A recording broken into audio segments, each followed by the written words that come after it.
প্রতিপক্ষের কাছেও বড্ড আপন তিনি। রাচিন রবীন্দ্রকে পছন্দ ভারতীয় সমর্থকদের। তার জন্ম ও বংশ পরম্পরার জন্য, তাই বলে নিজ দেশকে ভুলতে চান না।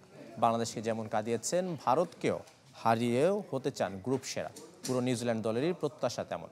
দুবাই থেকে আরিফুল ইসলামের report.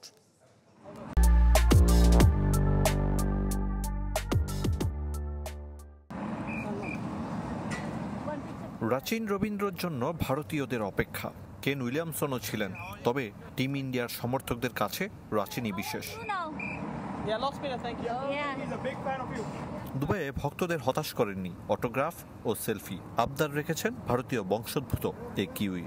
I'm so happy to see him, and he immediately said, "Yes, I'll give autograph to you." Rachin will give the sign and photo also. I'm so happy. Bangladesh দলে চ্যাম্পিয়ন্স ট্রফির স্বপ্ন শেষ করে দিয়েছেন স্রেফ দুজন। রাওয়ালপিন্ডিতে ব্রেসওয়েলের 4 উইকেট আর রাচিনের সেঞ্চুরি টাইগারদের বিদায় নিশ্চিত করেছে।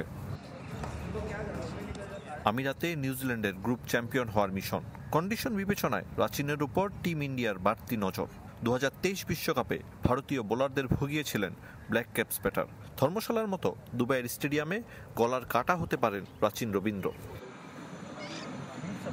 নিউজিল্যান্ড অবশ্য দল হয়ে খেলার কথা বলছে। ভিন্ন ভেন্যু আর উইকেট বুঝার চ্যালেঞ্জ থাকলেও মোমেন্টাম ধরে রাখতে চায়। ভারতের বিপক্ষে খেলা নিয়ে আমরা বেশ রোমাঞ্চিত। দেখা যাক কোন দলের স্পিনাররা ভালো বল করে। ভিন্ন ভেন্যুতে খেলার চ্যালেঞ্জ থাকে, তবে ওসব নিয়ে বেশি চিন্তা করছি না। ইনজুরির কারণে বাংলাদেশের বিপক্ষে একাদশে ছিলেন না ড্যারিল মিচেল। ফিটনেস নিয়ে এ ম্যাচেও শঙ্কায় kiwi batting allrounder. Ariful Islam, channel 24, Dubai, আরব আমিরাত।